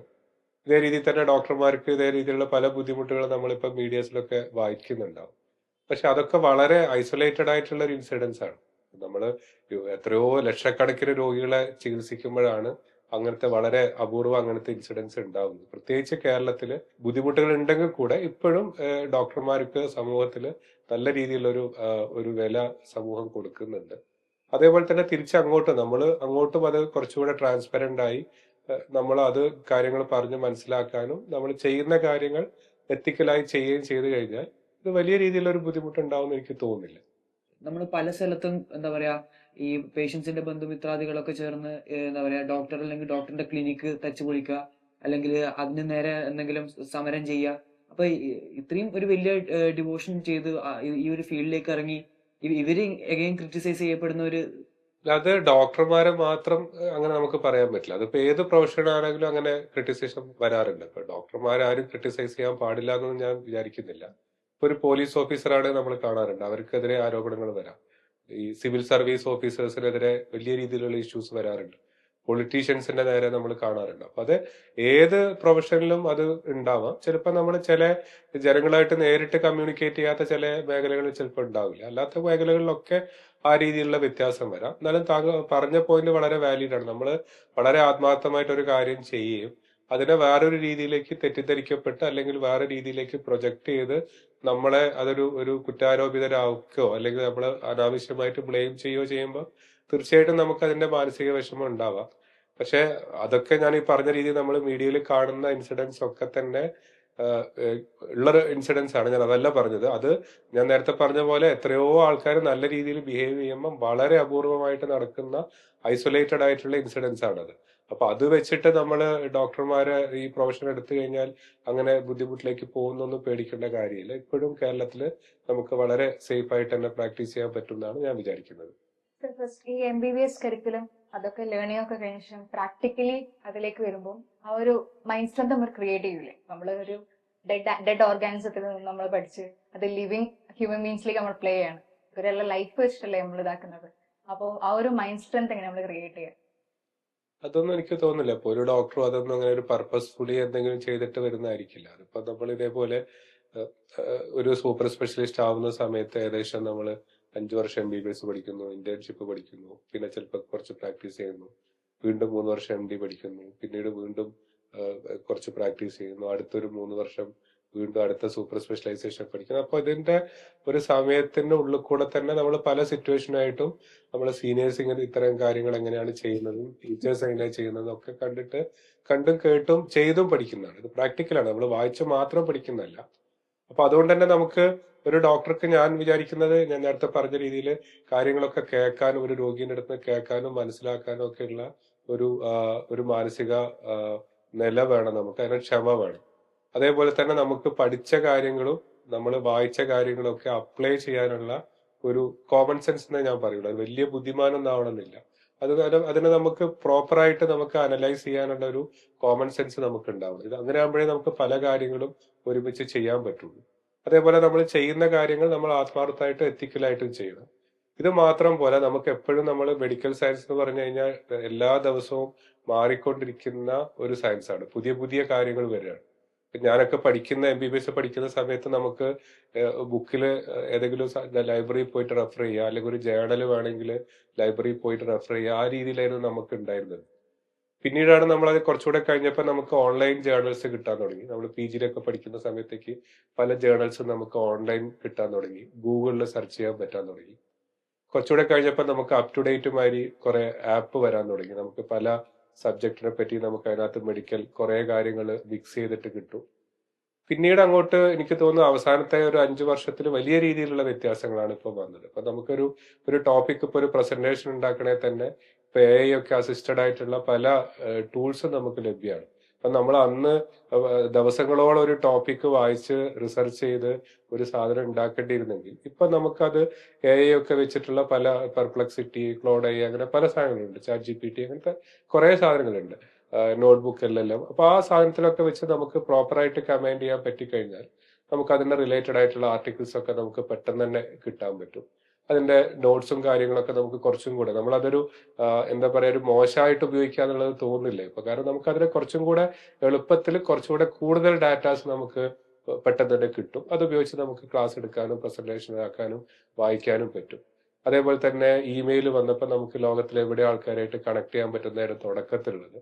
പിന്നെയാണ് നമുക്ക് ഇതേപോലെ ഈ എക്സ് പോലെയുള്ള സാധനങ്ങൾ വന്നത്. അപ്പൊ അതോടുകൂടെ തന്നെ ലോകത്തിലെ ഇപ്പൊ ഞാനൊരു ക്രിട്ടിക്കൽ കെയറിലും അതേപോലെ ഇൻഫെക്ഷ്യസ് ഡിസീസിലും വർക്ക് ചെയ്യുന്ന ഒരാളാണെങ്കിൽ ലോകത്ത് മുഴുവൻ ഇത്തരത്തിലുള്ള ഈ വിഭാഗത്തിൽപ്പെട്ട ആൾക്കാരായിട്ട് എനിക്ക് കണക്ട് ചെയ്യാനും അവർ ഓരോ ദിവസവും കാണുന്നതും കേൾക്കുന്നതും വായിക്കുന്നതായിട്ടുള്ള കാര്യങ്ങൾ അവർ പോസ്റ്റ് ചെയ്യുന്നതും, അപ്പൊ അതല്ലെങ്കിൽ എന്തെങ്കിലും ഒരു പുതിയ ആർട്ടിക്കിൾ വരുമ്പോൾ അവർ പോസ്റ്റ് ചെയ്യുന്നു. അപ്പൊ നമ്മൾ അത് നോക്കിയാൽ തന്നെ നമുക്ക് ഓരോ ദിവസവും അപ്ഡേറ്റഡ് ആയിട്ട് നിൽക്കാം. ഞാൻ പറഞ്ഞത് ഒരു ഡോക്ടറുടെ ഒരു പഠനം, അതായത് PGയോ അല്ലെങ്കിൽ അതിന്റെ DMലോ നിൽക്കുമെന്ന് എനിക്ക് തോന്നുന്നില്ല ഒരിക്കലും. അങ്ങനെ നിന്നിട്ടുണ്ടെങ്കിൽ അയാൾ ഒരിക്കലും ഒരു നല്ല ഡോക്ടർ ആവാനും പോകുന്നില്ല. അത് എല്ലാ ദിവസവും എന്നുള്ള രീതിയിൽ അയാൾ ഓരോ പുതിയ പുതിയ കാര്യങ്ങൾ അപ്ഡേറ്റഡ് ആയി നിന്നാൽ മാത്രമേ അയാൾക്ക് ഒരു നല്ല ഡോക്ടർ ആവാനും ആ ഫീൽഡിൽ എക്സൽ ചെയ്യാനും പറ്റുള്ളൂ. എനിക്ക് തോന്നുന്നു ഒരുമാതിരി എല്ലാ ഡോക്ടർമാരും അതേ രീതിയിൽ ചെയ്യുന്നുണ്ടെന്നാണ് ഞാൻ മനസ്സിലാക്കുന്നത്. നമുക്ക് അതനുസരിച്ചുള്ള ഈ കണ്ടിന്യൂയിങ് മെഡിക്കൽ എഡ്യൂക്കേഷൻ പ്രോഗ്രാംസ് ഉണ്ട് ഓരോ വിഭാഗത്തിൽപ്പെട്ട. ഇപ്പം ഞാൻ ക്രിട്ടിക്കൽ കെയർ മെഡിസിൻ ആണെങ്കിൽ നമുക്ക് അതിൻ്റെതായ ഓരോ സൊസൈറ്റീസ് ഉണ്ട്. അപ്പൊ നമുക്ക് കോഴിക്കോടാണെങ്കിൽ കോഴിക്കോട് ക്രിട്ടിക്കൽ കെയർ മെഡിസിന്റെ സൊസൈറ്റി ഉണ്ട്. നമുക്ക് എല്ലാ മാസവും ആ ഗ്രൂപ്പ് ഡിസ്കഷൻസും കാര്യങ്ങളും ഒക്കെ ഉണ്ടാവും. അപ്പൊ അത് കൂടാതെ വേറെ അതിന്റെ നാഷണൽ ലെവലിലുള്ള കോൺഫറൻസ് കാര്യങ്ങളൊക്കെ ഉണ്ടാവും. അപ്പൊ അതിനകത്തൂടെ നമ്മൾ ഓരോ കാര്യങ്ങളും പുതുതായിട്ട് അപ്ഡേറ്റ് ചെയ്യണം. അപ്പോഴാണ് നമുക്ക് പുതിയ അസുഖങ്ങളെ പറ്റി, പുതിയ ചികിത്സാ രീതികളെ പറ്റി, പുതിയ എക്യുപ്മെന്റ്സിനെ പറ്റി, ഇതിനെപ്പറ്റിയൊക്കെ നമുക്ക് കൂടുതൽ പഠിക്കാൻ പറ്റുള്ളൂ. അതേ രീതി ഞാൻ പറഞ്ഞില്ല, ഇപ്പോഴത്തെ എനിക്ക് തോന്നുന്നു ഞാൻ ഇപ്പൊ ഒരു 5-6 മാസത്തിൽ ഞാൻ വായിക്കുന്നതോ അല്ലെങ്കിൽ കൂടുതൽ പഠിക്കാൻ ശ്രമിക്കുന്നതോ ആയ സാധനം അധികവും AI-നെ എങ്ങനെ നമുക്ക് ഉപയോഗപ്പെടുത്താന്നുള്ളതാണ്. കാരണം നമ്മളൊക്കെ മുമ്പ് ഒരു റയർ ആയിട്ടുള്ള ഒരു കേസ് വന്നിട്ടുണ്ടെങ്കിൽ ഞാൻ ഇപ്പോഴും തിരിച്ചെപ്പോഴും ആലോചിക്കാറുണ്ട്. അന്ന് ആ നിപ്പ ഡയഗ്നോസ് ചെയ്ത സമയം ഇപ്പോഴായിരുന്നെങ്കിൽ അന്ന് ഈ പറയുന്ന ഇത്ര ഈ രീതിയിലുള്ള രോഗലക്ഷണങ്ങളുണ്ട്, 2 ആഴ്ച മുമ്പ് ഒരാൾ മരിക്കുന്നു, പിന്നെ ഇതേ രീതിയിലുള്ള കാർഡിന്റെ അടുത്ത് നിന്നൊക്കെയാണ് വന്നതെങ്കിൽ എനിക്ക് തോന്നുന്നു പ്രോപ്പറായിട്ട് AI ചിലപ്പോൾ എനിക്ക് കുറച്ചും കൂടെ നല്ല രീതിയിൽ കാര്യങ്ങൾ ഇന്ന ടെസ്റ്റുകളൊക്കെ ചെയ്യാന്ന് പറയുമ്പോൾ എനിക്ക് അതിനെ പെട്ടെന്ന് അതിനെ കൂടെ വായിക്കാം. അത് AI-നെ ഡിപ്പെൻഡ് ചെയ്തിട്ടില്ല. AI-ക്ക് കുറെ പ്രശ്നങ്ങളുണ്ട്. ഒരു ഡോക്ടർ ഒരിക്കലും AI-നെ മുഴുവനായി ഡിപ്പെൻഡ് ചെയ്യാൻ പാടില്ല. പക്ഷെ ഹലൂസിനേറ്റിംഗ് എന്നൊക്കെ പറയുക അതിന്റെ ഭാഗത്തേക്ക് പോകുന്നില്ല. എന്നാലും നമുക്ക് അതിനെ വളരെ നല്ല രീതിയിലേക്ക് ഉപയോഗപ്പെടുത്താൻ പറ്റും. അതേ രീതിയിൽ നമ്മളൊക്കെ ക്ലാസ് എടുക്കാൻ വേണ്ടി പല ആൾക്കാരിലും വിഭാഗത്തിലൊക്കെ ക്ലാസ് എടുക്കാൻ പോകുന്നതാണ്. അപ്പൊ മുമ്പൊക്കെ നമുക്കൊരു ടോപ്പിക് കിട്ടിക്കഴിഞ്ഞാൽ ദിവസങ്ങളോളം അതിന്റെ ആർട്ടിക്കിളൊക്കെ വായിച്ച് ഓരോ ആർട്ടിക്കിൾ അതിനകത്ത് നമ്മൾ ആദ്യമൊക്കെ നമ്മൾ ഡൗൺലോഡ് ചെയ്ത് അത് മാർക്ക് ചെയ്തിട്ടായിരുന്നു നമ്മൾ വായിച്ചുകൊണ്ടിരുന്നത്. പിന്നീട് അത് നമ്മൾ പിന്നെ ലാപ്ടോപ്പിൽ തന്നെ അത് ഹൈലൈറ്റ് ചെയ്ത് പഠിക്കാൻ തുടങ്ങി, അതിൽ നിന്ന് നോട്ട്സ് എടുക്കാൻ തുടങ്ങി. പിന്നെ അത് കോപ്പി പേസ്റ്റ് ചെയ്തിട്ട് അതിനകത്ത് നിന്ന് കാര്യങ്ങൾ ഉണ്ടാക്കാൻ തുടങ്ങി. പിന്നെയാണ് നമ്മൾ ഐപാഡൊക്കെ വന്നപ്പോൾ അത് കുറച്ചുകൂടി എളുപ്പമായത്. അപ്പൊ അതിനേക്കാളൊക്കെ നമുക്ക് ആ ഡാറ്റാസ് കൊടുത്തു കഴിഞ്ഞാൽ അതിനകത്ത് തന്നെ നമുക്ക് ഈ കുറച്ചുകൂടെ കൺസൈസ് ആയിട്ടുള്ള കാര്യങ്ങൾ ചെയ്യാൻ പറ്റും. പെട്ടെന്ന് നമുക്ക് കാര്യങ്ങൾ നമ്മളെ ഐഡിയ അതിനകത്ത് കൂടെ കൊടുത്തിട്ട് കുറച്ചുകൂടെ നല്ല രീതിയിലുള്ള കാര്യങ്ങൾ ചെയ്യാൻ പറ്റും. അപ്പൊ എനിക്ക് തോന്നുന്നു ഇനി ഒരു വലിയ രീതിയിലുള്ള ഒരു ഡെവലപ്മെന്റ് മെഡിസിനിൽ വരാൻ പോകുന്നത് ഈ AI-ന്റെ അപ്ലിക്കേഷൻസും അത് വെച്ചിട്ട് നമുക്ക് പുതിയ കാര്യങ്ങൾ ഡെവലപ്പ് ചെയ്യാന്നുള്ള കാര്യങ്ങളായിരിക്കും മെഡിസിനിൽ ഒരു വലിയ രീതിയിലുള്ള ഒരു റവല്യൂഷണറി ചേഞ്ചസ് ഇനി വരും. ഇപ്പൊ തന്നെ വന്നു കഴിഞ്ഞു, ഇനി കൂടുതൽ വരും എന്നുള്ളതാണ് തോന്നുന്നത്. അപ്പൊ തീർച്ചയായിട്ടും ഒരു ഡോക്ടർ എന്നുള്ള രീതിയിൽ അതെങ്ങനെ യൂട്ടിലൈസ് ചെയ്യും എന്നുള്ളത് നമ്മൾ മനസ്സിലാക്കണം. നമ്മൾ മുമ്പ് കമ്പ്യൂട്ടർ വന്നപ്പോൾ അതിനെങ്ങനെ നമ്മൾ യൂട്ടിലൈസ് ചെയ്തു, അതേപോലെ തന്നെ ഈ AI അതിന്റെ റിലേറ്റഡ് സാധനങ്ങളൊക്കെ നമുക്ക് എങ്ങനെ നമ്മളെ പ്രാക്ടീസിലേക്കും നമ്മളെ പേഷ്യൻസിന്റെ ബെനിഫിറ്റിന് വേണ്ടി അതേ രീതിയിൽ തന്നെ നമുക്ക് ഇതേപോലെയുള്ള അസുഖങ്ങൾ കണ്ടുപിടിക്കുന്നതിനൊക്കെ എങ്ങനെ ഉപയോഗപ്പെടുത്താൻ പറ്റും എന്നുള്ളത് ഓരോരുത്തരും പഠിക്കണം. അപ്പൊ അത് അങ്ങനെ നമ്മൾ ഓരോ കാര്യങ്ങൾ പുതുതായിട്ട് ചെയ്യുമ്പോഴാണ് നമുക്ക് ഒരിക്കലും ബോറടിക്കില്ല. അപ്പൊ നമുക്ക് കൂടുതൽ വായിക്കാൻ തോന്നും, കൂടുതൽ പഠിക്കാൻ തോന്നും. അപ്പൊ അത് ഒരു പുതിയ പേഷ്യന്റ് വരുമ്പോൾ അതിനകത്തേക്ക് അപ്ലൈ ചെയ്യാൻ തോന്നും. അപ്പൊ അതൊരു ത്രില്ലിംഗ് ആണ്. ഒരു ഡിറ്റക്റ്റീവ് എങ്ങനെയാണോ ഒരു കേസ് കണ്ടുപിടിക്കുന്നത് എന്നുള്ള രീതിയിലേക്ക് തീർച്ചയായിട്ടും ഒരു ഡോക്ടർക്ക് അതൊരു ആ രീതിയിലേക്കുള്ള ഒരു മെഡിക്കൽ ഡിറ്റക്റ്റീവിന്റെ പോലെയുള്ള ഒരു മൈൻഡ് വരികയും തീർച്ചയായിട്ടും ഇതേ രീതിയിലുള്ള പല അസുഖങ്ങളും അതേ രീതിയിൽ തന്നെ ചികിത്സാ രീതികളൊക്കെ നമുക്ക് മനസ്സിലാക്കാനും ചെയ്യാനും ഒക്കെ സാധിക്കും. സർ ഇപ്പൊ പറഞ്ഞില്ലേ എന്നും പഠിച്ചുകൊണ്ടിരിക്കുകയാണ്, അപ്പം എൻഡ്ലെസ് ആയിട്ട് ഇൻഫർമേഷൻ വന്നുകൊണ്ടിരിക്കുകയല്ലേ. നമ്മൾ തന്നെയാണെങ്കിൽ ഒരു എക്സാം കഴിഞ്ഞ് മറ്റന്നാൾക്കുള്ള എക്സാമിന് ഏകദേശം മറന്നിട്ടുണ്ടാവും. അപ്പം ഈ പഠിക്കുന്ന കാര്യങ്ങളൊക്കെ മറന്നുപോകില്ലേ? പഠിക്കുന്ന വായിക്കുന്ന എല്ലാ കാര്യങ്ങളും ഒരാൾക്കും ലോകത്തിൽ മുഴുവനായിട്ട് ഓർമ്മ ഉണ്ടാവുമെന്ന് എനിക്ക് തോന്നുന്നില്ല. പക്ഷെ അങ്ങനെയല്ല. നമ്മളിപ്പോ ഒരു എക്സാമ്പിൾ, ഞാനിപ്പം എന്തെങ്കിലും ഒരു പുതിയൊരു അസുഖത്തിനെ പറ്റി വായിക്കുന്നു. അതല്ലെങ്കിൽ ഇപ്പൊ ഞാനിപ്പോ ഒരു എക്സാമ്പിൾ പറയുകയാണെങ്കിൽ, ഇപ്പൊ എനിക്ക് മറ്റന്നാൾ ഒരു ടോക്ക് ഉണ്ട് ഇവിടെ ഈ അവയവദാനത്തിനെ അനുബന്ധിച്ചുകൊണ്ട്. അതായത് ഈ മസ്തിഷ്ക മരണം സംഭവിച്ച ഒരു രോഗിയെ എങ്ങനെ മെയിൻറ്റെയിൻ ചെയ്യാന്നുള്ളതാണ് എനിക്ക് തന്ന topic. How to maintain a brain dead donor എന്നുള്ളതാണ്. അപ്പൊ ഞാൻ അതിന്റെ കുറെ റിലേറ്റഡ് ആയിട്ടുള്ള ആർട്ടിക്കിൾ വായിച്ചു, കാര്യങ്ങൾ വായിച്ചു. അപ്പൊ അത് മുഴുവനായിട്ട് എന്റെ മനസ്സിലുണ്ടാവില്ല. പക്ഷെ അത് പ്രധാനമായിട്ടുള്ള കുറെ പോയിന്റ്സ് എന്തായാലും മൈൻഡിൽ ഉണ്ടാവും. അപ്പൊ അടുത്തൊരു ഒരു പേഷ്യന്റ് 2 3 4 പേഷ്യൻസ് വരുമ്പോൾ ഞാൻ പുതുതായിട്ട് പഠിച്ച കാര്യങ്ങൾ ആ പേഷ്യന്റിന്റെ അടുത്ത് അപ്ലൈ ചെയ്യുമ്പോൾ അത് നമ്മളെ മനസ്സിൽ തങ്ങി നിൽക്കും എന്നുള്ളതാണ്. അല്ലാതെ അത് വായിച്ചു വിട്ട് കഴിഞ്ഞാൽ നമുക്കത് മറന്നു പോകും. നേരെ മറിച്ച് അത് പ്രാക്ടിക്കലി നമ്മൾ അപ്ലൈ ചെയ്യുമ്പോൾ ആ കാര്യങ്ങളൊക്കെ നമ്മളെ മനസ്സിൽ നിൽക്കും. കുറച്ചു കാലം കഴിഞ്ഞാൽ കുറച്ചു കാലം കഴിഞ്ഞിട്ട് ആ ഫീൽഡിൽ നിന്ന് വേറൊരു ഫീൽഡിലേക്ക് മാറി കഴിഞ്ഞാൽ ചിലപ്പോൾ എനിക്ക് അതിനെപ്പറ്റി ഓർമ്മ ഉണ്ടാവില്ല. അപ്പൊ ഞാൻ ഇതേപോലെ തന്നെ ഈ നിപ്പയും അതേപോലെയുള്ള കുറെ വൈറസ് രോഗങ്ങളെ പറ്റി മാത്രം കൂടുതലായിട്ട് പഠിക്കാൻ ശ്രമിച്ചു കഴിഞ്ഞാൽ അത്തരം രോഗികൾ വരുമ്പോൾ തീർച്ചയായിട്ടും ആ കാര്യങ്ങളൊക്കെ എന്റെ മനസ്സിൽ തങ്ങി നിൽക്കും. കുറച്ചു കാലം കഴിഞ്ഞാൽ നേരത്തെ പറഞ്ഞ പോലെ തന്നെ വേറെ ഒരു ടോപ്പിക്കിലേക്ക് എന്റെ ഇൻട്രസ്റ്റ് മാറിക്കഴിഞ്ഞാൽ ചിലപ്പോൾ ഈ കാര്യങ്ങളൊക്കെ ഞാൻ മറന്നു വരും. പക്ഷെ അപ്പോഴും നമുക്കൊരു രോഗി വരുന്ന സമയത്ത് മുമ്പേ വായിച്ച കാര്യങ്ങൾ എവിടെയെങ്കിലുമൊക്കെ നമ്മുടെ മനസ്സിലുണ്ടെങ്കിൽ അത് നമുക്ക് റീകളക്ട് ചെയ്യാനും അത് അപ്ലൈ ചെയ്യാനും പറ്റുന്നതാണ് എനിക്ക് തോന്നുന്നത്. സർ നേരത്തെ തന്നെ പറഞ്ഞല്ലോ, ഇപ്പം ഒരു MBBS അല്ലെങ്കിൽ ഒരു MDയും കൂടി കഴിഞ്ഞു വെച്ച ഒരു ഡോക്ടർ ഒരു നല്ല ഡോക്ടർ ആയിരിക്കില്ല എന്ന്. അപ്പം ഇതേപോലെ ഒരു വാസ്റ്റ് ഒരു ലേണിംഗ് പ്രോസസ് തന്നെയാണ് ഒരു ഡോക്ടറിന്റെ ലൈഫിൽ ഉണ്ടാവുന്നതും. എന്റെ ആഗ്രഹം ഒരു ന്യൂറോളജിസ്റ്റ് ആവാൻ, ന്യൂറോ സർജൻ ആവാനാണെങ്കിൽ ഇപ്പൊ ഒരു MBBSന്റെ ഒരു 5.5 yearsൽ ഞാൻ പല മാതിരി ഓർഗൻസ് ആൻഡ് ബോഡി അനാട്ടമി ആണല്ലോ എക്സ്പ്ലോർ ചെയ്യുന്നത്. അപ്പം അതില് ആ ഒരു ന്യൂറോ സർജൻ നേരത്തെ പ്രിപ്പയർ ചെയ്ത ഒരു കുട്ടിക്ക് ഒരു ന്യൂറോളജി സൈഡ് മാത്രം പഠിച്ചിട്ട് പിന്നെ അതിലേക്ക് എക്സ്കവേറ്റ് ചെയ്ത് MDയും പിന്നെ അതിലേക്ക് പോവാണെങ്കിൽ ആ ഒരു വ്യക്തിക്ക് ഭാവിയിൽ ഒരു സാധാരണ ഈ പ്രോസസ് കഴിയുന്ന ഒരാളെയും കാട്ടി കൂടുതൽ കോൺട്രിബ്യൂട്ട് ചെയ്യാൻ പറ്റൂലേ? അങ്ങനെയല്ല. നമുക്ക് സാധാരണ ഇപ്പൊ നമ്മുടെ മെഡിസിന്റെ കരിക്കുലം തന്നെ ബിൽഡ് ചെയ്തിരിക്കുന്നത്, ഇപ്പൊ ഞാനിപ്പോ ക്രിട്ടിക്കൽ കെയർ മെഡിസിനിലെ ഡോക്ടർ ആണെങ്കിലും അതിന്റെ ബേസിക് ആയിട്ടുള്ള എല്ലാ കാര്യങ്ങളും നമ്മൾ MBBS ലെവലിൽ പഠിക്കുമ്പോഴേ എനിക്കത് കൂടുതൽ ബാക്കി കാര്യങ്ങൾ പഠിക്കാൻ പറ്റുള്ളൂ.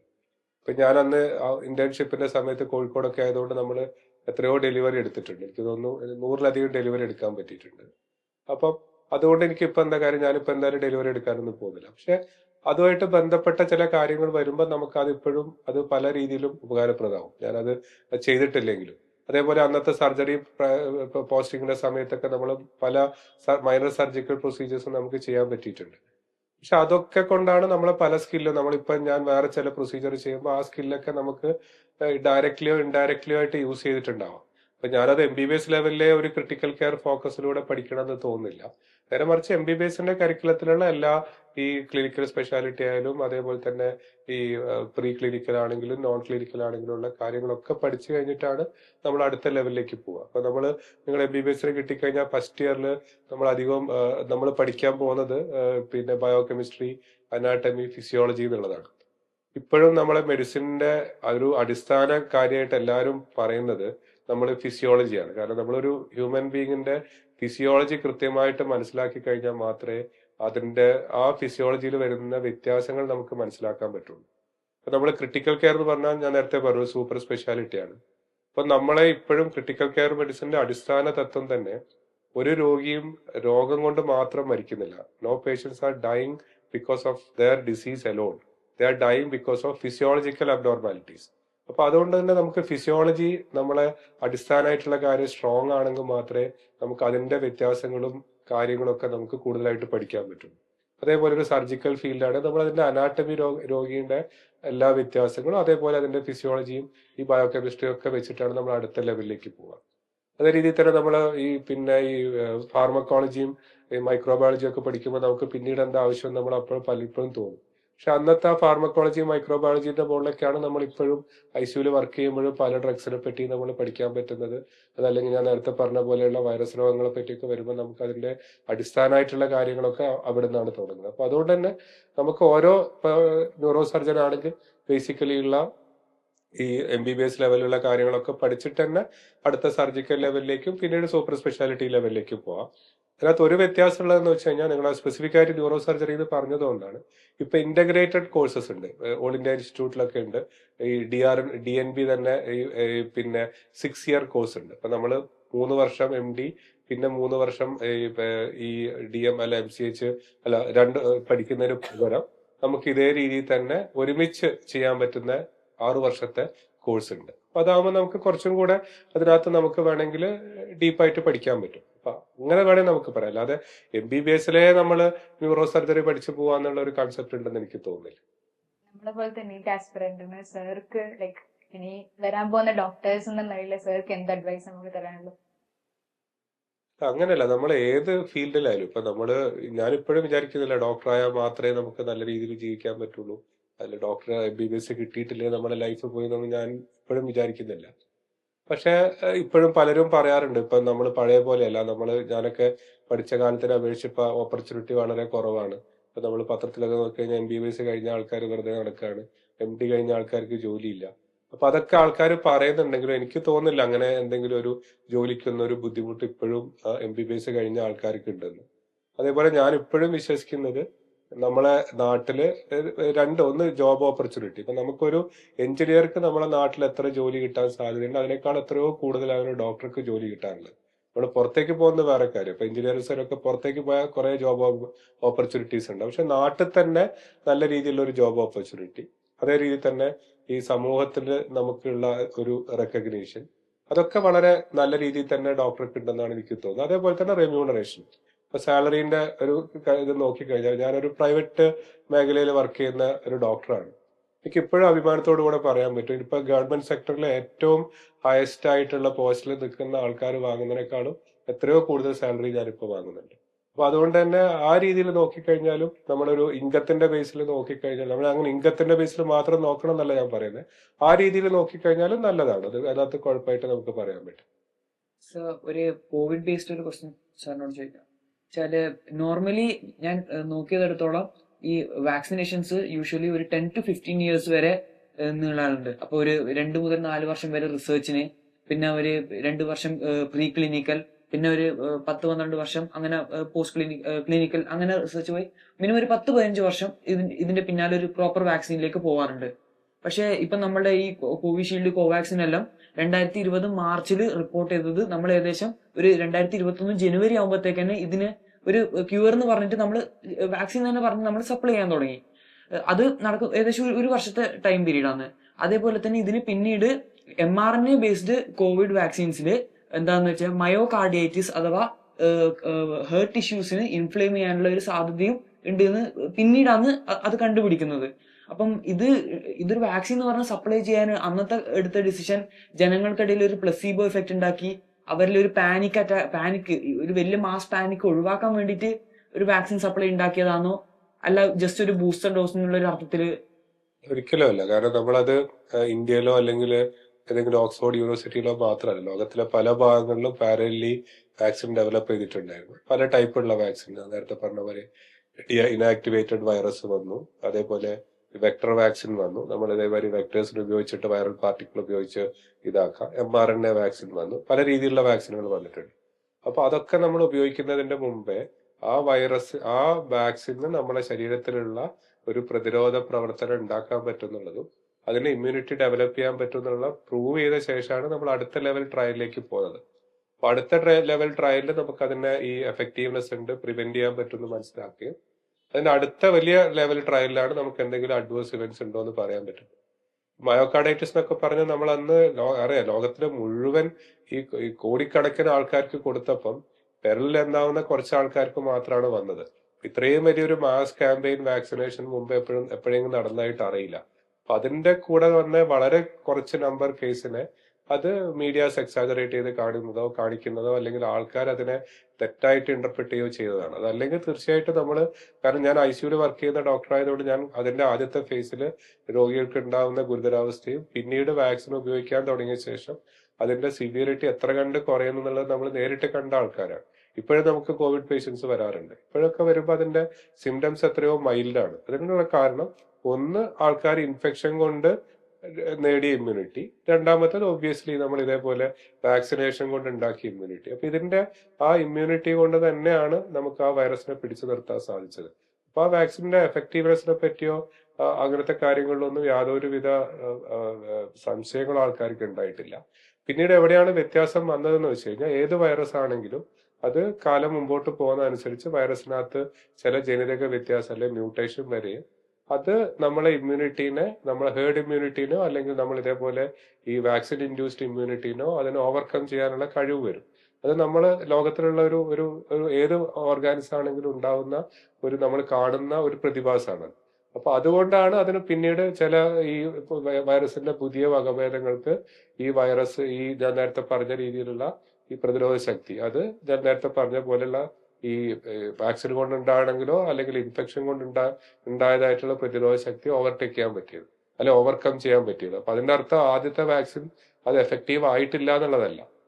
പണ്ട് കാലത്ത് ആൾക്കാർ കുളത്തിലൊക്കെ കുളിച്ചിട്ടുണ്ടായിരുന്നു. അപ്പം അമീബിക് മസ്തിഷ്ക ജ്വരം എന്ന് പറഞ്ഞ അസുഖം എന്തുകൊണ്ടാണ് ഇപ്പൊ ഭയങ്കരമായിട്ട് വരുന്നത്, കുളത്തുനിന്ന് വരുന്നതെന്നൊക്കെ പറയുന്നത്? പക്ഷെ പണ്ടും ആൾക്കാർ അങ്ങനെ ആയിരുന്നില്ലേ? പല രീതിയിലുള്ള തിയറി ഉണ്ട്. റെഡി, ഒരു കാര്യം കറക്റ്റ് ആണ്. നമ്മളിപ്പോ കേരളത്തിൽ അമീബിക് മസ്തിഷ്ക ജ്വരം അല്ലെങ്കിൽ അമീബിക് മെനിഞ്ചോ എൻസെഫലൈറ്റിസിന്റെ ഇൻസിഡൻസ് വളരെ കൂടിയിട്ടുണ്ട്. ഇപ്പൊ നമ്മൾ ഇപ്പോഴത്തെ പോസ്റ്റ് കോവിഡ് ടൈമിലാണ് അത് വളരെ കൂടിയത്. അപ്പൊ അതിന് പല രീതിയിലുള്ള തിയറി പറയപ്പെടുന്നുണ്ട്. അപ്പൊ നമുക്ക് അതിനകത്ത് തന്നെ പല ടൈപ്പുള്ള അമീബ ഉണ്ട്. ഞാനപ്പോ അതിന്റെ ഡീറ്റെയിൽസിലേക്ക് പോകുന്നില്ല. അപ്പൊ ആ ഓരോ അമീബയ്ക്കും അത് ഏത് രീതിയിലുള്ള വെള്ളത്തിലാണ് ഉണ്ടാവുക എന്നുള്ളതിനും വ്യത്യാസമുണ്ട്. അപ്പൊ തീർച്ചയായിട്ടും നമ്മളെ ഈ വാട്ടർ സോഴ്സ് കണ്ടാമിനേറ്റഡ് ആവുന്നതാണ് ഈ അമീബേന്റെ അളവ് കൂടാനുള്ള കാരണം. അത് ഒന്ന് നമ്മളെ ഈ കാലാവസ്ഥയിൽ ഉണ്ടായ വ്യതിയാനം, ഈ ഈ അന്തരീക്ഷ ഊഷ്മാവിൽ ഉണ്ടാവുന്ന വ്യതിയാനം, അതേപോലെ തന്നെ ഈ വെള്ളമൊക്കെ നമ്മൾ പലരും ഇതേമാതിരി മുമ്പേ നമ്മൾ വീട്ടിലൊക്കെ കിണറൊക്കെ ഉണ്ടായിരുന്നെങ്കിൽ അത് കിണറിൽ നിന്ന് തന്നെ നമ്മൾ മുക്കിയിട്ടൊക്കെയാണ് വെള്ളമൊക്കെ ഇളകിക്കൊണ്ടിരിക്കുകയായിരുന്നു. അല്ലെങ്കിൽ കുളം ഉണ്ടെങ്കിൽ അത് എപ്പോഴും ആൾക്കാർ കുളിക്കുകയും ചാടുകയും ഉപയോഗിക്കുകയും ചെയ്യായിരുന്നു. ഇപ്പൊ അതൊന്നും ചെയ്യാതെ ആ വെള്ളം കെട്ടി നിൽക്കുന്ന രീതിയിലേക്ക് പോകാൻ തുടങ്ങി. ഇപ്പൊ പ്രത്യേകിച്ച് കേരളത്തിലാണെങ്കിൽ വലിയ കിണറും വലിയ കുളങ്ങളും ഒക്കെ ഉള്ളത്, അതൊന്നും ബാക്കി സ്ഥലങ്ങളിലൊന്നും അത്ര ഇല്ല. അപ്പൊ അതൊക്കെ അതിന്റെ ഒരു കാരണമാവാം. അതേപോലെ തന്നെ നമുക്കിവിടെ പോപ്പുലേഷൻ ഡെൻസിറ്റി വളരെ കൂടുതലാണ്, അടുത്തടുത്തുള്ള വീടുകളുണ്ട്. അപ്പൊ അതുകൊണ്ട് തന്നെ നമ്മളെ ഈ പിന്നെ ഈ ടോയ്ലറ്റിൽ നിന്നുള്ള മാലിന്യങ്ങളും ഈ നമ്മുടെ ഡ്രിങ്കിങ് സോഴ്സുമായിട്ടൊക്കെ ഈ കോണ്ടാക്ട് വരാനും കണ്ടാമിനേറ്റഡ് ആവാനും ഒക്കെ ഉള്ള ചാൻസ് കൂടുതലാണ്. അപ്പൊ ഇതേപോലെ ഒരു മൾട്ടി ഫാക്ടോറിയൽ ഇഷ്യൂസ് കാരണമാണ് അത് കൂടുന്നത്, അല്ലാതെ ഒറ്റ കാരണം കൊണ്ട് വരുന്ന ഒരു കാര്യമല്ല. അതേപോലെ തന്നെ അത് ഇപ്പം മാത്രം വന്നതല്ല, മുമ്പും കേസുകൾ ഉണ്ടായിട്ടുണ്ട്, ഡയഗ്നോസ് ചെയ്തിട്ടുണ്ട്. പക്ഷെ അന്നുള്ളതിനേക്കാൾ ഇൻസിഡൻസ് കൂടിയിട്ടുണ്ട്. അതിൽ തന്നെ വേറെ ഏതെങ്കിലും രീതിയിലുള്ള ഫാക്ടേഴ്സും കൂടി ഉണ്ടോ എന്നുള്ളത് ഇപ്പോഴും അത് ഈ പഠനം നടന്നുകൊണ്ടിരിക്കുകയാണ്. ഒരു 100% ക്ലാരിറ്റിയിൽ നിങ്ങൾ പറഞ്ഞ പോലെ ഒരു ആൻസർ അതിൽ ഇപ്പോഴും വന്നിട്ടില്ല. അപ്പം ഈ ക്രിട്ടിക്കൽ കെയർ എന്ന് പറയുമ്പം അതിൽ വലിയൊരു ആസ്പെക്റ്റ് ആണല്ലോ ഡിസിഷൻ മേക്കിംഗ്. അപ്പം സർ അങ്ങനെ ഒരാളുടെ ഒരു ലൈഫ് വെച്ചിട്ട് ഉണ്ടാക്കിയ ഒരു ഡിസിഷൻ, ഒരു ഇൻസ്റ്റൻസ് പറയും? അല്ല, അങ്ങനെ നമുക്ക് ഒരു ഒറ്റ ഇൻസിഡൻസ് ആയിട്ട് പറയാൻ പറ്റില്ല. നമുക്ക് എത്രയോ കേസുകൾ അങ്ങനത്തെ ഇൻസിഡൻസ് വരാറുണ്ട്. അപ്പൊ അതിനകത്ത് നമ്മള് ഡിസിഷൻ തെറ്റായ പോലെ പിന്നെ തോന്നിയിട്ടുണ്ടോ? അങ്ങനെയല്ല, നമ്മൾ ഒരു ഡിസിഷൻ എടുക്കുന്നത് എപ്പോഴും നമ്മൾ ആ സമയത്തെ രോഗിയുടെ അവസ്ഥ, നമുക്ക് അവൈലബിൾ ആയിട്ടുള്ള ചികിത്സാ രീതി, ആ സമയത്ത് നമുക്ക് നമ്മളെ ടെസ്റ്റിലൂടെയും പരിശോധനയിലെയും കൂടെ എത്തിയ നമ്മളൊരു ഡയഗ്നോസ്, ഇതിനെ ബേസ് ചെയ്തിട്ടാണ് നമ്മളൊരു ട്രീറ്റ്മെന്റ് പ്ലാൻ ഡിസൈഡ് ചെയ്യുന്നത്. അപ്പൊ അത് ചിലപ്പോൾ നമ്മൾ ആ സമയത്ത് ചെയ്ത ഒരു ഡയഗ്നോസ് ചിലപ്പം കുറച്ചു കാലം കഴിഞ്ഞപ്പോൾ അല്ലെങ്കിൽ കുറച്ച് ആഴ്ചകൾ കഴിയുമ്പോൾ ചിലപ്പോൾ വേറെ രീതിയിലേക്കുള്ള സിംറ്റംസ് ഡെവലപ്പ് ചെയ്യുമ്പോഴായിരിക്കും വേറെ എന്തെങ്കിലും ഒരു അസുഖം കൂടെ ഉണ്ടായിരുന്നു എന്ന് നമുക്ക് മനസ്സിലാവുക. അങ്ങനത്തെ പല സിറ്റുവേഷൻസും നമുക്ക് ഉണ്ടായിട്ടുണ്ട്. തിരിച്ച് അതേപോലെ തന്നെ നമ്മൾ പല സ്ഥലത്തുമൊക്കെ പല രോഗികളെ പല സ്ഥലത്തും കാണിച്ചിട്ട് നമ്മളെടുത്ത് വരുന്ന സമയത്ത് ചിലപ്പോൾ നമുക്ക് വേറെ എന്തെങ്കിലും മുമ്പേ ആ സമയത്ത് ഇല്ലാത്ത എന്തെങ്കിലും ഒരു രോഗലക്ഷണം ആ രോഗിക്ക് വന്നിട്ടുണ്ടാവാം. അപ്പൊ അത് കാണുമ്പോഴായിരിക്കും നമുക്ക് പെട്ടെന്ന് ഡയഗ്നോസ് ചെയ്യാൻ പറ്റുക. മറ്റവർക്ക് ചിലപ്പോൾ അതിനുള്ള ചാൻസ് കിട്ടിയിട്ടുണ്ടാവില്ല. അപ്പൊ ആൾക്കാർ വിചാരിക്കും അപ്പം ഇവർക്ക് അത് ചെയ്യാൻ പറ്റി എന്നുള്ളതാണ്. അപ്പൊ അതൊരു ഈ പല കാര്യങ്ങളുണ്ട്. അപ്പൊ അതല്ലാതെ ഒറ്റ പോയിന്റിനെ ബേസ് ചെയ്തിട്ടായിരിക്കില്ല ഇതേ രീതിയിലുള്ള ഡിസിഷൻസ് വരുന്നത്. അതേപോലെ തന്നെ നമുക്ക് ഈ പറഞ്ഞ രീതിയിൽ പല കാര്യങ്ങൾക്കും ഒരു പ്രോട്ടോകോൾ ഉണ്ട്. അപ്പൊ നമ്മളൊരു പാമ്പ് കടിയായിട്ട് ഒരു രോഗിയുടെ അടുത്ത് വരുന്നു. അപ്പൊ അതിനകത്ത് ആ പാമ്പ് കടീന്റെ ഒരു ചികിത്സ നമ്മൾ ഇന്ത്യയിൽ തുടരുന്ന ഒരു പ്രോട്ടോകോൾ ഉണ്ട്. അപ്പൊ അത് ഏത് ഡോക്ടറെ അടുത്ത് പോയാലും ഏത് ഹോസ്പിറ്റലിൽ പോയാലും ഏകദേശം ഒരേപോലെ ആയിരിക്കും. പക്ഷെ നമ്മളെ ചില മുമ്പത്തെ പരിചയവും അതേപോലെ തന്നെ ഞാൻ നേരത്തെ പറഞ്ഞ രീതിയിലുള്ള നമ്മളെ ഈ വായിച്ചുള്ള അറിവൊക്കെ കൂടെ വെച്ച് നമ്മൾ അത് ഒന്നും കൂടെ ഫൈൻ ട്യൂൺ ചെയ്ത് ആ രോഗിയുടെ സിറ്റുവേഷനിലേക്ക് നമുക്കത് കുറച്ചുകൂടെ എഫക്റ്റീവായിട്ട് ചെയ്യാൻ പറ്റും. അതേ നമുക്ക് പറയാൻ പറ്റുള്ളൂ. അല്ലാതെ ഒരു പ്രത്യേക ഒരു ഡിസിഷൻ എടുത്ത് ഒരു രോഗിയെ രക്ഷിച്ചു എന്നോ അല്ലെങ്കിൽ ഏതെങ്കിലും ഒരു ഡിസിഷൻ എടുത്തതുകൊണ്ട് ആ രോഗി രക്ഷിക്കാൻ പറ്റിയില്ല എന്നോ ഒന്നും പറയാൻ പറ്റുമെന്ന് എനിക്ക് തോന്നുന്നില്ല. നമ്മളെ പോലെ ഇനി ഡോക്ടർ ആവാൻ പോകുന്ന ആൾക്കാരോട് സാർക്ക് എന്ത് മോട്ടിവേഷൻ തരാനുള്ളൂ? ഞാൻ നേരത്തെ പറഞ്ഞു, ഇത് എല്ലാ പ്രൊഫഷനെയും പോലെ തന്നെ ഒരു പ്രൊഫഷനാണ് ഡോക്ടറും. അതേപോലെ നമ്മൾ ഡോക്ടർ ആവുന്നതോടുകൂടി എല്ലാ ആൾക്കാരെയും എല്ലാ അസുഖം കണ്ടുപിടിക്കുകയും അതേപോലെ എല്ലാ രോഗവും മാറ്റുക എന്നുള്ള ആഗ്രഹത്തിലല്ല ചെയ്യുക. നമ്മൾ ഒരു സയൻസ് ആണ് പഠിക്കുന്നത്. അപ്പൊ ആ സയൻസിനെ വ്യക്തമായിട്ട് പഠിക്കാനും അതിനെ വ്യക്തമായിട്ട് നമുക്ക് അപ്ലൈ ചെയ്യാനും പറ്റുക. അതേപോലെ ഞാൻ നേരത്തെ പറഞ്ഞ പോലെ തന്നെ ഇതൊരിക്കലും ഒരു കമ്പൽഷനിൽ ചെയ്യേണ്ട ഒരു ജോലിയാണെന്ന് തോന്നുന്നില്ല. നമ്മൾ അതൊരിക്കലും ഒരു പാഷനേറ്റ് ആയിട്ട് എടുത്തു കഴിഞ്ഞാൽ തീർച്ചയായിട്ടും നമുക്കത് ലൈഫിൽ എൻജോയ് ചെയ്യാൻ പറ്റും. നമ്മളൊരു നിർബന്ധിച്ച ഒരാളെ ഡോക്ടറായി കഴിഞ്ഞാൽ അയാൾക്ക് ജീവിതത്തിൽ ഒരിക്കലും ആ ഒരു പ്രൊഫഷൻ എൻജോയ് ചെയ്യാൻ പറ്റും തോന്നില്ല. നേരെ മറിച്ച് അത് അതിന്റെ ഒരു ഇൻവോൾവ് ചെയ്തിട്ട് നമ്മൾ ചെയ്തു കഴിഞ്ഞാൽ തീർച്ചയായിട്ടും നമുക്കത് നല്ല രീതിയിൽ എൻജോയ് ചെയ്യാൻ പറ്റും. അതേപോലെ തന്നെ ഏറ്റവും മനുഷ്യത്വം ഉണ്ടാവേണ്ട ഒരാളായിരിക്കണം ഡോക്ടർ. നമ്മൾ നല്ല ഈ ഇതേപോലെ ഇതിൽ കാര്യങ്ങൾ സബ്ജക്ട് നോളജ് ഉണ്ട്, നല്ല രീതിയിൽ നമുക്ക് സ്കില്ലുണ്ട്. പക്ഷെ നമുക്ക് അയാൾക്ക് ഒരു മാനസിക പരിഗണന രോഗിയോട് ഇല്ലെങ്കിൽ ഒരിക്കലും അയാൾ നല്ല ഡോക്ടർ ആവില്ല. അപ്പൊ നമ്മൾ തീർച്ചയായിട്ടും അത് ആ രീതിയിലുള്ള ഒരു മാനസികാവസ്ഥ ഡോക്ടർക്ക് ഉണ്ടാവണം. ഞാൻ നേരത്തെ പറഞ്ഞ പോലെ തന്നെ കാര്യങ്ങൾ നമ്മൾ കമ്മ്യൂണിക്കേറ്റ് ചെയ്യാനുള്ള കഴിവ് നമുക്ക് വേണം. അപ്പൊ നമുക്ക് പിന്നെ ഈ ബാക്കി സ്കില്ലൊക്കെ വളരെ മോശമാണെങ്കിലും അല്ലെങ്കിൽ വളരെ നല്ലതാണെങ്കിലും കമ്മ്യൂണിക്കേറ്റ് ചെയ്യാൻ പറ്റുന്നില്ല, ചിലപ്പോൾ അയാളൊരു നല്ല ഡോക്ടർ ആവില്ല. പിന്നെ ഞാൻ നേരത്തെ പറഞ്ഞ പോലെ ഒരു ടീച്ചർ എപ്പോഴും ഒരു സ്റ്റുഡന്റ് ആയിരിക്കും എന്ന് പറഞ്ഞ പോലെ തന്നെ ഡോക്ടറും നമ്മുടെ ലൈഫ് മുഴുവൻ നമ്മൾ ഇതേപോലെയുള്ള, അത് ഏത് ഫീൽഡിലായാലും, അത് ഡോക്ടർ എന്നുള്ളത് മാത്രമൊന്നും ഞാൻ ഉദ്ദേശിക്കുന്നില്ല, ഏത് ഫീൽഡിലായാലും നമ്മൾ ആ ഫീൽഡിൽ പഠിക്കുന്ന കാര്യങ്ങൾ നമ്മൾ എപ്പോഴും അപ്ഡേറ്റഡ് ആയി നിൽക്കാനും അത് കൂടുതൽ പുതിയ കാര്യങ്ങൾ എന്തൊക്കെയാണ് ആ ഫീൽഡ് എന്നുള്ളത് നമ്മൾ അപ്പൊ പഠിക്കാനും അതിനെ നമ്മൾ കൃത്യമായിട്ട് അപ്ലൈ ചെയ്യാനും നമുക്ക് പറ്റണം. അതേപോലെ തന്നെ നമ്മളിപ്പോ MBBS കിട്ടി എന്നുള്ളത് കൊണ്ട് നമുക്ക് ഒരു വലിയ കാര്യമാവുന്നില്ല. അപ്പൊ നമുക്ക് അതൊരു തുടക്കം മാത്രമാണ്. ഞാൻ നേരത്തെ പറഞ്ഞു, MBBS കഴിഞ്ഞാൽ പിന്നെ ഇന്റേൺഷിപ്പ് ഉണ്ട്. അത് കഴിയുമ്പോഴേക്കും നമുക്ക് അടുത്ത എൻട്രൻസ് പഠിക്കേണ്ട സമയമായി. അപ്പൊ പിന്നെ അതിന് ഇതേപോലെ ഇതിനേക്കാളും സ്ട്രഗിൾ ആയിരിക്കും. അതിൽ പല സ്പെഷ്യാലിറ്റി നല്ല കോളേജ് കിട്ടണമെങ്കിൽ അതിനേക്കാളും ബുദ്ധിമുട്ടായിരിക്കും. എന്നാലും നമ്മളൊക്കെ പഠിക്കുന്നതിനേക്കാളും ഇപ്പൊ PG സീറ്റ് എത്രയോ ഇരട്ടി ആയിട്ടുണ്ട്. ഇരട്ടിയല്ല, ഞാനൊക്കെ പഠിക്കുമ്പോൾ ഒരു 10-20 അതിലധികം ഇരട്ടി സീറ്റ് ആയിട്ടുണ്ട്. അപ്പം അത് കഴിഞ്ഞിട്ട് MD കഴിഞ്ഞ ശേഷവും നമുക്ക് പണ്ടൊക്കെ MD കഴിഞ്ഞാൽ നമുക്ക് അവിടെ നിർത്തുന്ന രീതിയിലായിരുന്നു അധികം ആൾക്കാരും ചെയ്തിരുന്നത്. ഇപ്പം പക്ഷെ എല്ലാത്തിനും ഈ സബ് സ്പെഷ്യാലിറ്റീസ് ഉണ്ട്, സൂപ്പർ സ്പെഷ്യാലിറ്റീസ് ഉണ്ട്. അപ്പൊ നമ്മൾ വീണ്ടും ഇരുന്ന് ഒരു വർഷമൊക്കെ പഠിച്ച് അല്ലെങ്കിൽ 2 വർഷം പഠിച്ചിട്ടാണ്, അല്ലെങ്കിൽ അതിന്റെ കൂടെ തന്നെ നമ്മൾ MDയുടെ കൂടെ നല്ല രീതിയിൽ പഠിച്ചിട്ടാണ് പിന്നെ അടുത്ത സൂപ്പർ സ്പെഷ്യലൈസേഷന് പോകുന്നത് 3 വർഷം. അപ്പൊ ഇത്രയും വർഷം നമ്മൾ ഇതിന് ഡെഡിക്കേറ്റ് ചെയ്യാൻ ഉദ്ദേശിച്ചുകൊണ്ട് തന്നെ MBBS എടുക്കണം. ഞാൻ പറഞ്ഞ പോലെ തന്നെ നമ്മളൊരു ഡോക്ടറായി എന്തായാലും ഒരു നല്ല രീതിയിലേക്ക് എത്തണമെങ്കിൽ എന്തായാലും എല്ലാ ഫസ്റ്റ് ചാൻസ് കിട്ടിയാൽ തന്നെ നമുക്കൊരു 35 വയസ്സാകുമ്പോഴേക്ക് ഒരു പ്രൊഫഷനിലേക്ക് എസ്റ്റാബ്ലിഷ് ചെയ്യാൻ പറ്റുള്ളൂ. അത് മനസ്സിലായിക്കൊണ്ട് തന്നെ നമ്മൾ പോകണം. അല്ലാതെ നമ്മൾ MBBS കഴിഞ്ഞതോടുകൂടെ പണ്ടത്തെ പോലെ ആരും എസ്റ്റാബ്ലിഷ് ആയി വരുമെന്ന് എനിക്ക് തോന്നുന്നില്ല. സാറിന്റെ എല്ലാ തിരക്കും മാറ്റിവെച്ച് നമുക്ക് വേണ്ടി ഇത്രയും സമയം മാറ്റിവെച്ചതിന് ഒരു വലിയ thanks. Thank you so much. Thank you.